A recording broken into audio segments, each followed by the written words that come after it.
dust you will return. Akala nyo mataba ako, ha? May best friend ako, namatay, 300-pounder. Wow! Canada. After 18 months of transferring to Canada, he died. 300 pounds.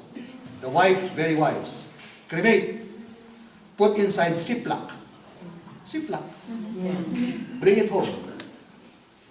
No, walang tanong-tanong.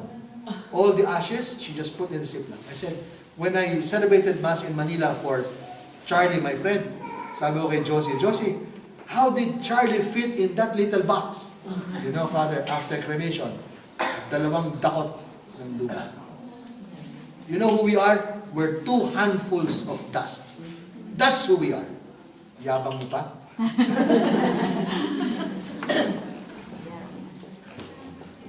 Ali, Muhammad Ali, the greatest. Ganyan na siya. We're human. We're human. I am the greatest. And look at him.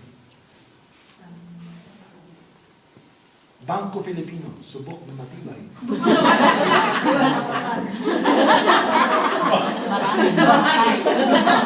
Bangkarote. Hindi na Bangko Filipino, bangkarote. Who is Christ? The Son of God. Who is God? The humble person. And that's why he became a man. To tell man who you are. Who are you? A son of God. Anak ka ng Diyos. Pero para ka maging anak, dapat kang magpakumbaba. Kasi dapat kang sumunod. What is the sign? What is the sign that we are becoming sons of God? We are really children of God. That we are becoming obedient sons. Ang sagot po dyan, simple lang. Shema Israel. Listen, O Israel. Tuwing umaga po ang Hudyo, ang sabi niya, makinig ka. Ano ibig sabihin, listen? Alam niyo naman yun sa inyong mga empleyado, yung employee, di ba? Sa inyong mga senyora, makinig. Kasi pag hindi makinig, patay. Why do you have to listen? Because you have to receive the instruction. And why do you have to receive the instruction? Because you have to follow. Follow instruction. So you must listen. That is the human person. Listen. Listen to God. And what is that for us? Centered on Christ. And SG said, listen. Every day, listen. Read your scripture. Bakit? Gawin mo ang banal na kasulatan, the basis, the reference of your day. Let your day be colored by what you read of the scripture. Anong scripture? The Mass. The daily Mass. Read the text of scripture every day. And follow it. Sundin mo. Bakit? Our Father in heaven, Ama namin sumasalangit ka, sambahin ang ngalan mo, mapasa amin ang kalooban mo. Dito sa lupa. Sundin ang loob ko. Sundin Sundin ang loob mo. Sundin ang loob ko. Sundin ang loob. Sundin ang loob mo. Oh, magdasal nga kayo ulit. Panginoon, ito po ang kailangan ko. Please please bukas. Pang-8 araw na ito ng Ben, hindi pa dumating. Please bukas, dapat dumating. Sino loob mo? Loob ka o loob ko? Lahat ng dasal nyo, loob nyo. Don't you realize that? Every time we pray, we ask for God to do our will. Not His will. Akala nyo loob mo, loob mo. Kalokohan niya. The usual dasal natin, loob ko. Sundin mo loob ko. What I want? Sweldo. Bonus. Bahay. Kotse. Makapag-aral ng anak ko. Panginoon, sa tagal-tagal ang aking anak, nurse na. Please naman. magkaroon siya ng trabaho. Bukas! Para makapag-retire na ako. Isang couple from Italy, just a couple. Daughter born in Italy, Italiana. Okay? Given the best education. Tapos ng career.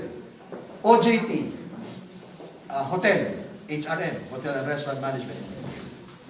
Pumunta sa Manila because sure na, pagbalik mo dito after 2 months of vacation in Manila, you will have a job in a hotel. Imagine, mga magulang nagkukuskus ng banyo, ito, manager ng hotel. Pagbalik sa Paris, sa Italy, buntis. Alam niyo, sabi niya sa akin, Father, sorry nasabi namin sa kanya, palaglag mo yan. And yet, they are couples for Christ. Sa bigla nila. Bakit? All the time they prayed that finally they have a daughter that will be able to have her good life better than them, and here, God. Ano bang loob ng Diyos? Marami naman kung nagtatalik, hindi na bubuntis, ha? Eh, bakit ito nabuntis?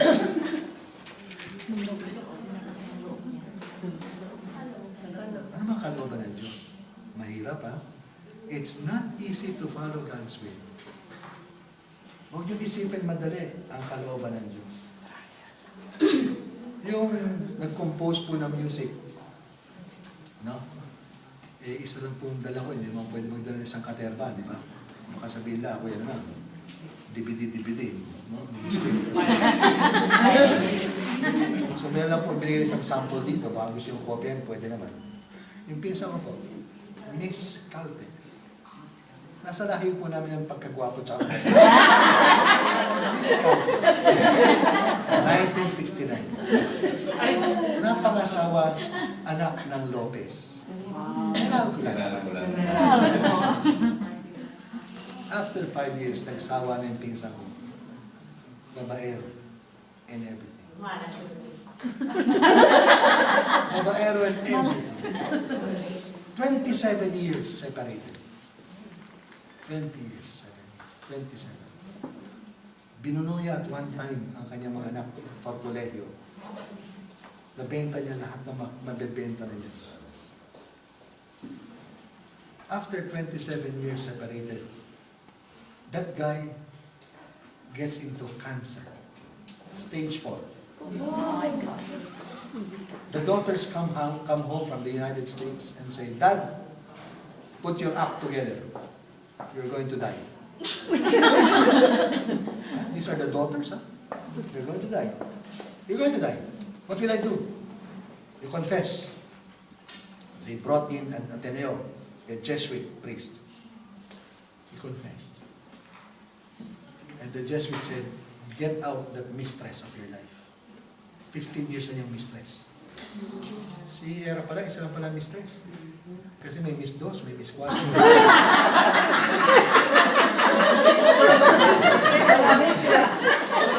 Isa lang mistress. May Miss Cuatro. 15 years mistress, he had to take away. But humbly he did.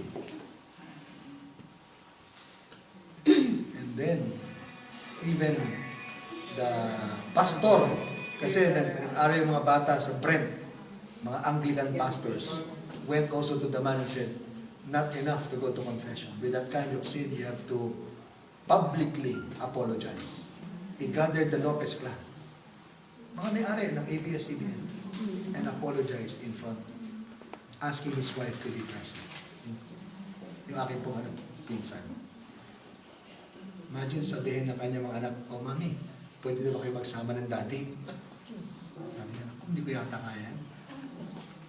Anyway, gumaling yung mama. Gumaling. Pero, gumaling siya Pebrero, Mayo. Back yung kanyang cancer. Kahit isang katutak ng pera, may cancer pa rin. Nag-text sa akin ng pinsan ko, late May. Sabi niya, the last